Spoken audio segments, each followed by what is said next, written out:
우리가 구약을 보면 하나님의 이름이 여러 가지의 모습으로 소개되는 것을 발견하게 됩니다.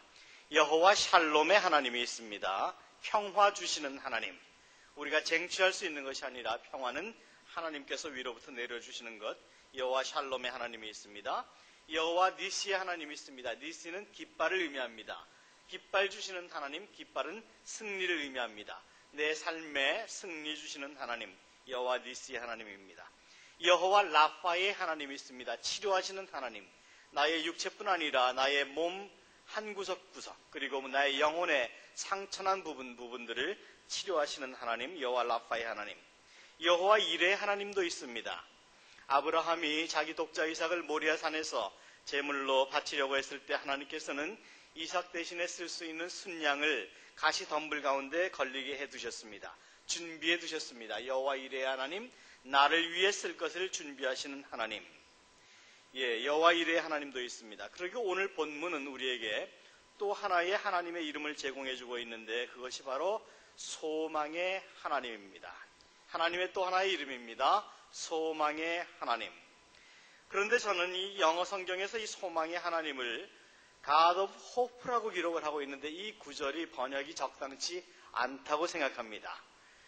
NIV나 킹 제임스 성경이나 영어 성경의 모든 번역본들은 소망의 하나님을 God of Hope라고 썼습니다. 그런데 이 hope라는 단어는 여러분이 아시는 것처럼 소망하다, 희망하다 뭐 이런 뜻인데요. 적절치가 않습니다. 제 생각은 그렇습니다. 왜냐하면 이것이 hope라는 것이 막연한 기대를 의미할 수가 있기 때문입니다. 어떻게 되겠지, 잘 되겠지, 하늘이 무너져도 솟아날 구멍이 있대더라, 이런 것을 우리는 희망이라고 합니다. 그런데 이 희망은 하나님에게는 적당한 단어가 되지 못합니다. 제가 대학생 시절에 서울대학교 앞에 있는 그 2층 화랑체육관이라고 하는 태권도 도장을 빌려서 한 300여 명의 대학생들이 모인 선교단체가 있었습니다. 화요일 저녁마다 모여서 이제 파라초치 무브먼트로 그렇게 뜨겁게 각 지교회들을 위해서 기도하고 또 주일은 교회들에 돌아가서 교회 봉사를 하곤 했는데 이 화랑체육관 건물주가 자꾸 전세금을 올리는 겁니다. 그런데 가난한 대학생들이 돈이 어디 있나요? 그래서 애를 먹었습니다. 전세금을 자꾸 올려서 그 당시에 이제 목사님과 저희 스태프들이 오랜 고민 끝에 결정을 하나 했습니다. 복권을 사자. 주택복권, 그 당시에 500원이었습니다. 이거 하나님의 영광을 위한 것이다. 이 전세금 올릴 돈도 없고 이 주택복권을 사서 당첨되면 그것을 우리가 교회를 짓자. 정말 그렇게 결정을 하고 목사님은 금식을 하시고 스태프들도 3일 동안 금식하면서 주여 3번 부르고 기도했습니다. 정말 열심히 그렇게 일주일 동안 기도했습니다. 그리고 주택복권을 당첨 발표하는 날이 났는데요. 어떤 일이 일어나는지 아십니까, 여러분? 그렇게 됐어요. 당첨 안 됐어요. 당첨됐을 것으로 생각했는데 당첨이 안 됐어요. 그것은 호프입니다. 우리는 당첨될 것을 믿고 기도한 것이 아니라 당첨되게 해주셨으면 좋겠습니다. 그런 기대를 가지고 소망을, 희망을 가지고 한 것인데 그것을 우리는 호프라고 하는 거예요. 반드시 당첨되고야 만다, 이런 기대가 아니었던 것이죠. 당첨되었으면 좋겠다, 이것이 호프입니다. 그런데 우리가 하나님을 향한 소망은 잘 됐으면 좋겠습니다, 이것이 아니라는 거예요. 그래서 소망의 하나님을 God of Hope, 희망이라는 단어로 번역하면 안 돼요. 그 대신에 God of Expectation 이라는 단어가 더 적당하다고 생각합니다. 여러분이 아시는 것처럼 Expectation은 정확한 미래를 가진, 정확한 소원을 가진, 믿음을 가진 희망, 기대를 의미하는 것입니다. 예를 들어서 어떤 학생이 이제 대학에서 수석으로 졸업하기로 모든 정리가 다 끝났습니다. 학사 정리가 끝났습니다. 그래서 이 학생은 이제 졸업식장에서 수석으로 상을 받을 것을 알고 있습니다. 이 학생이 졸업식장을 기다리고 있는 것은 잘 되겠지라고 하는 호프가 아닙니다. 희망이 아닙니다. expectation, 기대입니다. 상 받을 것을 분명히 알기 때문에 기대하는 것입니다. 마찬가지로 우리가 믿는 하나님은 막연하게 우리를 책임져 주시겠지라고 하는 하나님이 아니라 책임져 주실 하나님입니다. 믿음에 기초한 기대를 의미하는 것입니다. 그래서 저는 여호와 샬롬의 하나님도 좋고 여호와 니시의 하나님, 라파의 하나님, 이레의 하나님 다 좋지만 소망의 하나님이 더 좋습니다. 우리 예수 믿는 저와 여러분 모두에게는 간증이 있습니다. 그 간증은 바로 하나님께서 저와 여러분의 인생을 이제까지 인도해 오셨고 지금도 인도하고 계시며 앞으로도 그렇게 인도해 주실 것이라고 하는 믿음에 기초한 간증입니다. 그것을 중국 고사성어로는 온고이지신이라고 합니다. 옛 것을 암으로 새로 올 것을 미래를 안다라는 뜻입니다. 이제까지 인도해 오신 하나님께서 지금도 그리고 이후로도 인도하실 것을 믿는 믿음, 이것이 바로 우리가 믿는 하나님, 소망의 하나님, God of Expectation, 우리가 기대해도 좋은 하나님, 우리를 실망시키실 하나님이 아니라 하는 것입니다. 그런데 이 소망의 하나님이라는 단어 속에는 우리가 정말 꼭 기억하고 지나가야 될 아주 중요한 의미가 하나 숨어 있습니다. 그것은 이 소망의 하나님이란 단어 속에 우리 하나님의 약점이 숨어 있다고 하는 것입니다. 하나님의 약점 그러면 좀 이상하게 들리실지 모릅니다. 완벽하신 하나님 앞에서 약점이라는 불완전이 있을 수 있는가? 그런 모순이 있을 수 있는가? 그러나 있습니다. 하나님의 약점이 있습니다. 그 하나님의 약점은 바로 무엇인가 하면 하나님을 향해서 확실한 기대, 다시 말하면 확실한 믿음 가진 사람에게 하나님 아버지는 꼼짝 못하신다고 하는 것입니다. 마치 부모에게 대해서 확실한 믿음, 확실한 소망을 가지고 있는 자녀에게 그 믿음을, 그 소망을 아빠 엄마가 저버리기 힘든 것처럼 하나님은 우리가 그분에게 확실한 믿음을 가지고 있을 때, 기대를 가지고 있을 때 그 하나님 명예를 건 약속 때문에 꼼짝 못하시고 우리에게 당하기만 하십니다. 우리에게 져주십니다. 우리를 향한 계획을 변경시켜서라도 우리를 향하신 하나님의 사랑을 이루시고 그분을 향한 하나님의 우리의 기대를 이루십니다. 구하라 얻을 것이요 찾으면 찾을 것이요 두드리라 열릴 것이다 말씀하셨습니다. 너에게 겨자씨만한 믿음 하나라도 있다면 이 산더러 들려 저리로 옮기우라 해도 그대로 될 것이다 말씀하셨습니다. 할 수 있거든이 무슨 말이냐? 믿는 자에게는 능치 못함이 없다고 했습니다. 너희가 내 이름으로 이제까지는 아무것도 구하지 않았으나 이제는 구하라 그러면 얻을 것이다 라고 말씀하셨습니다. 이것을 우리는 믿음이라고 합니다. 성경은 처음부터 끝까지 창세기부터 계시록까지 하나님의 위대하심을 우리에게 보여주고 있습니다. 그런데 그 하나님의 위대하심이 얼마만큼 위대한 것입니까? 예, 우리의 믿음만큼 위대한 것입니다. 하나님의 위대하심은, 하나님의 크기는 저와 여러분의 믿음의 크기에 정비례합니다. 그래서 여러분이 믿는 하나님의 크기는 바로 여러분의 믿음에 정비례합니다. 어떤 사람이 그런 말을 했습니다. 당신이 믿는 하나님은 왜 그렇게 작은가? 그 사람이 미국 사람이기 때문에 미국 말로 말한다면 Your God is too small 그랬습니다. 너의 하나님은 너무 작다. 당신이 믿는 하나님이 그렇게 작지 않다면 당신은 왜 그렇게 사소한 일에 분개하는가? 사소한 일에 좌절하는가? 왜 그렇게 어쩔 줄 모르고 인생을 살아가는가? 왜 이렇게 염려 덩어리를 안고 세상을 살아가는가? 당신이 믿는 하나님이 당신이 말하는 것처럼 그렇게 위대하고 크신 하나님이라면 위대하고 크신 하나님은 당신의 삶 속에 어디 있는가? 모습이 보이지 않는다. 그래서 Your God is too small. 너희 하나님은 너무 작다. 하나님의 크기는 여러분이 믿는 믿음의 크기만큼의 하나님이십니다. 그래서 성경은 우리에게 입을 크게 열라 말씀을 하십니다. 하나님을 향해서 믿음의 기대를 가진 사람을 하나님은 절대로 실망시키시지 않습니다. 그래서 우리는 그분을 소망의 하나님이라고 부르는 것입니다. 자, 그러면 여러분 이제 여러분은 소망의 하나님 앞에서 무엇을 구하시겠습니까? 남은 여러분의 인생의 날 동안 여러분은 무엇을 성취하기를 원하십니까? 벌써 2014년에 2월 중순에 접어들었습니다. 이 새해를 시작한 것이 엊그제 같은데 벌써 5주, 6주가 지나가고 있습니다. 이제 시간으로 보면 7,656시간 남았습니다. 그 시간은 지금도 지나가고 있습니다. 그 남은 7,656시간 속에서 여러분은 무엇을 성취하기를, 무엇을 잡고 이 한 해를 넘어가기를 원하십니까? 무엇을 소망하십니까? 분명한 것 한 가지는 그 시간이 이제까지 그랬던 것처럼 앞으로도 굉장히 빨리 지나가게 될 것이라는 것입니다. 여러분, 저는 오늘 여러분 앞에서 하나님 앞에서 우리가 어떤 소망을 가지고 살아야 되나, 우리가 믿는 하나님이 어떤 하나님이신가, 이 소망의 하나님이라는 것을 말씀드리고 있는데요. 이 시점에서 우리가 꼭 짚고 넘어가야 할 소망의 하나님 앞에서 내가 내 인생 남은 이 시간을 소망하며 살아가야 되는데, 그 소망에 대해서 꼭 짚고 넘어가야 될 부분이 있습니다. 그것은 바로 우리가 하나님께 기대하고 있는 소망이 어떤 모습의 소망인지를 진단하고 넘어가야 된다고 하는 점입니다.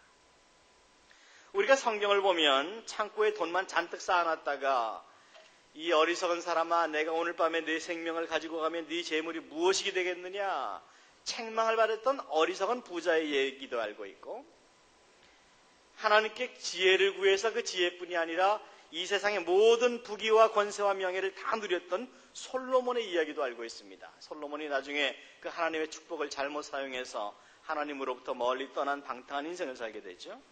그 어리석은 부자의 얘기도 알고 있고 솔로몬의 얘기도 알고 있습니다. 그런데 정말 우리가 가만 우리 자신을 들여보면 어쩌면 우리는 예, 하나님 어리석어도 좋습니다, 부자만 되게 해주십시오.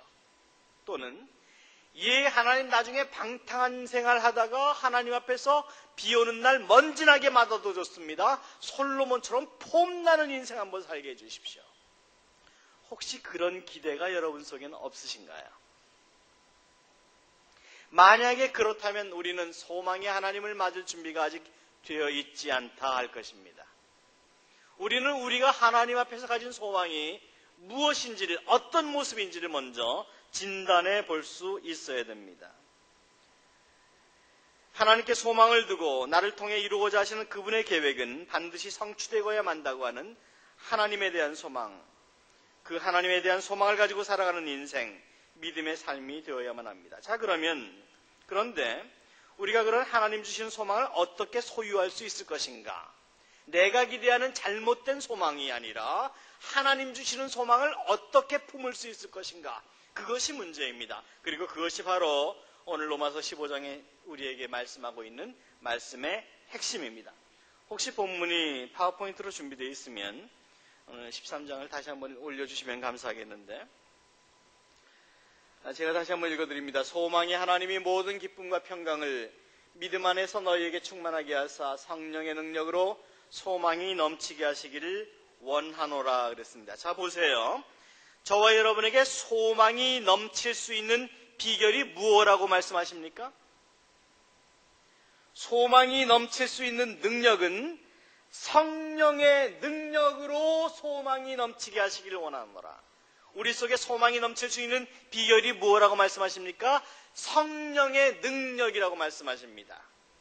성령의 능력으로만 소망이 넘치게 되는데, 그 성령의 능력을 어떻게 얻을 수 있다고 말씀하십니까? 모든 기쁨과 평강을 믿음 안에서 너희에게 충만하게 하사, 모든 기쁨과 평강이 믿음 안에서 우리에게 충만하게 되었을 때 성령의 능력이 우리에게 임하고, 그 성령의 능력이 우리에게 임했을 때 우리에게 진정한 소망의 하나님을 만날 수 있는 문이 열린다 말씀하십니다. 그런데 우리는 기쁨과 평강을 믿음 안에서 찾는 것이 중요하다는 것을 꼭 기억해야 됩니다. 세상 사람들은 기쁨과 평강을 어떤 세상적인 그리고 물질적인 개념에서 찾아보려고 애를 씁니다. 그래서 아이들 좋은 대학 가고 돈 많이 벌고 좋은 직장 가지고 이런 쪽에서 기쁨을 찾고 평강을 찾을 것으로 생각을 하지만, 성경은 너희의 기쁨과 평강이 믿음 안에서 이루어져야 된다고 말씀하십니다. 다시 말씀드려서 우리의 기쁨과 평강을 위해서 하나님이 나를 도와주시는 것이 아니라 하나님께서 원하시는 나를 통해서 이루실 계획을 통해서, 계획을 위해서 내가 나의 기쁨과 평강이 맞춤형이 되어 나가야 된다는 것입니다. 다시 말하면, 좀 더 쉽게 말씀드리면, 하나님께서 이것이 기쁨이고 이것이 평강이다라고 지적하시는 그것이 나의 기쁨, 나의 평강이 되어야 된다는 것입니다. 그것이 바로 믿음 안에서 우리가 가져야 될 기쁨과 평강이라 말씀하십니다. 오늘날 많은 사람들은 그들이 인생의 기쁨과 평강을 물질적인 세속적인 개념에서 찾아보려고 합니다. 그런데 하나님의 자녀된 저와 여러분은 이것을 세상에서 찾아보려고 하면 항상 실망합니다. 불만합니다. 안 입을 자 채워질 만족. 채워지지 않습니다. 절대로 만족하지 못합니다. 하나님 안에서만 우리는 만족한 인생을 살아갈 수 있다 성경은 말씀하십니다. 이신칭이 오직 믿음으로 구원을 받는다는 교리에 너무 익숙해져 있는 오늘날의 크리스찬들은 많은 경우에 그 구원의 가치를 잊고 사는 경향이 많습니다. 우리는 값없이 구원을 얻었습니다. 예수 그리스도의 은혜로운 보혈로요. 그런데 값없이 구원을 받았다 그래서 싸구려 구원은 아닙니다. 본 회포가 지적한 것처럼 값없이 구원을 받았다 해서 절대로 cheap grace, 싸구려 구원이 아니라 costly grace, 값비싼 대가를 치른 구원이라는 것을 꼭 잊지 말아야 됩니다. 그래서 우리가 값없이 받은 구원이기 때문에 한 번 받은 구원은 잊어버릴 수 없다라고 하는 이신칭의의 교리에 너무 익숙해져 있는 나머지 우리가 이제는 구원을 받았으니까 아무렇게나 살아도 구원은 받는다라고 하는, 그래서 구원에 합당한 열매에 대해서는 관심이 없는 이 세상의 많은 이 시대 조류 속에서 소망의 하나님을 만나기 위해서는 우리가 그런 값싼 구원에 익숙해져 있어서는 안 된다고 하는 것을 꼭 기억하셔야 됩니다. 여러분, 싸구려 구원에 속지 마십시오. 모조품 소망에 속지 마십시오. 세상은, 그리고 기복신앙은 모조품 소망을 우리에게 팔려고 노력을 합니다. 하나님 믿으세요. 예수 믿는다고 입으로 시인만 하세요. 그러면 구원받아요. 예수만 믿으면 뭐든지 잘 돼요. 만사형통해요. 그럴까요? 그것은 성경이 말씀하시고 있는 소망이 아닙니다. 우리가 기대하고 있는 소망의 하나님은 그 정도의 싸구려 하나님이 아니십니다.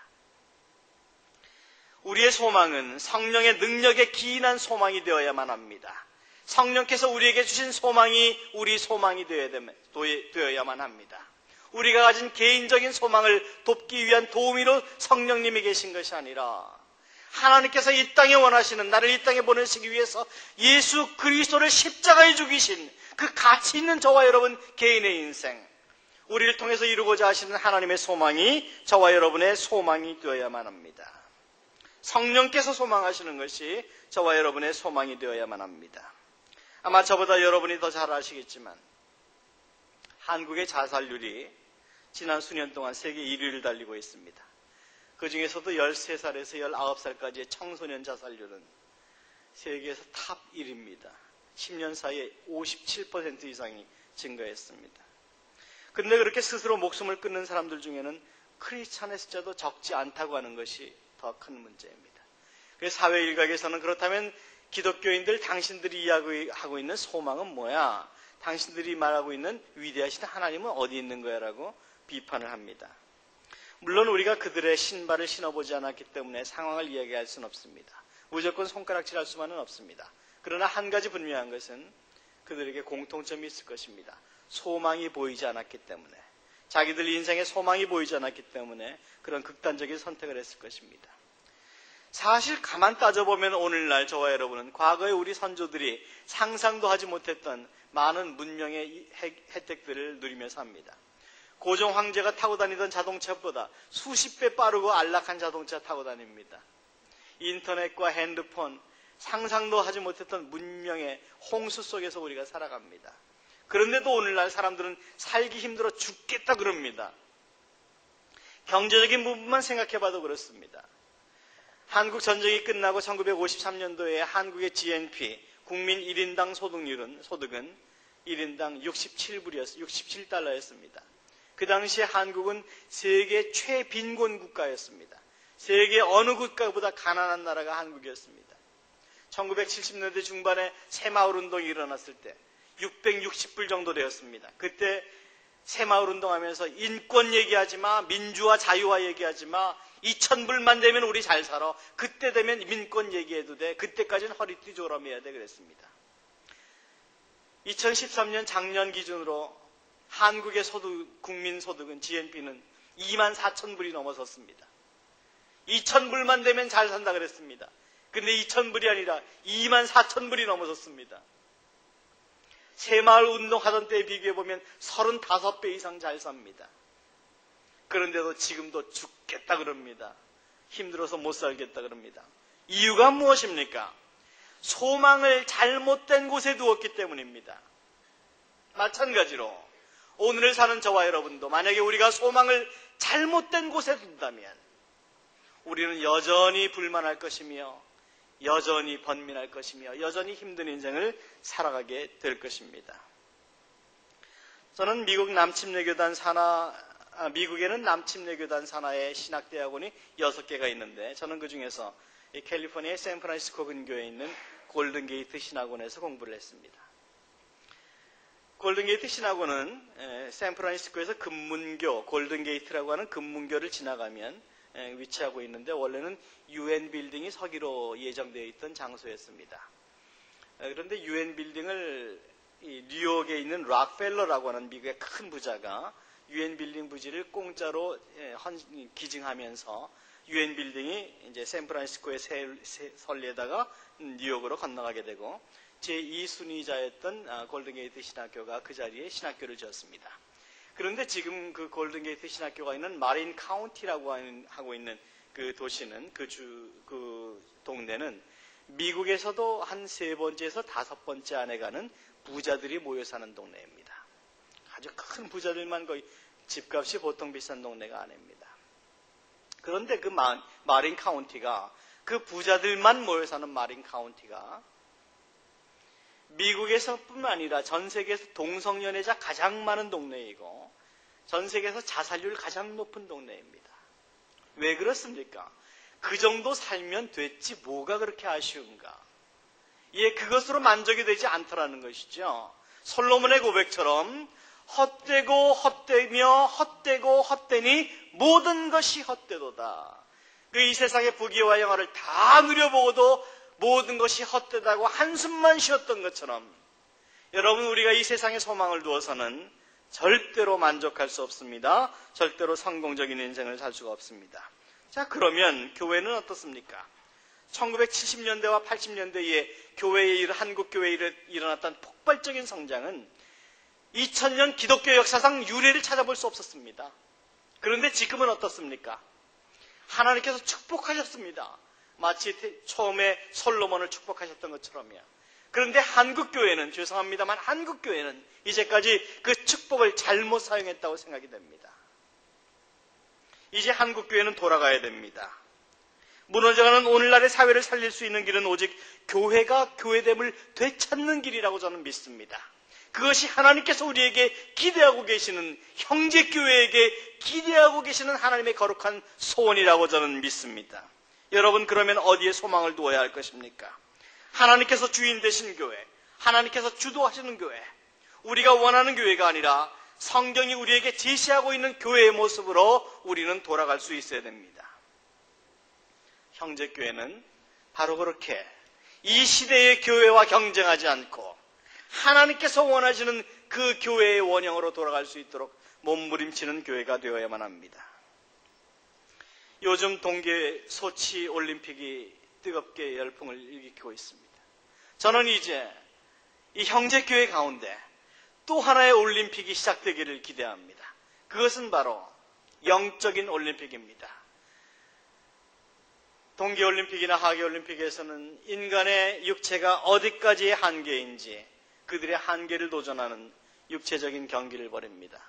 이제 형제교회는 영적 올림픽을 통해서 우리의 믿음의 한계가 어디인지, 우리가 하나님을 믿는다고 하는데 어디까지 믿을 수 있는 것인지, 일전에 말씀드린 것처럼 샤를 드풋고 수도사의 얘기처럼 하나님을 믿고자 하는 자에게 가장 어려운 것이 무엇인가? 그것은 바로 하나님을 믿는 것이다.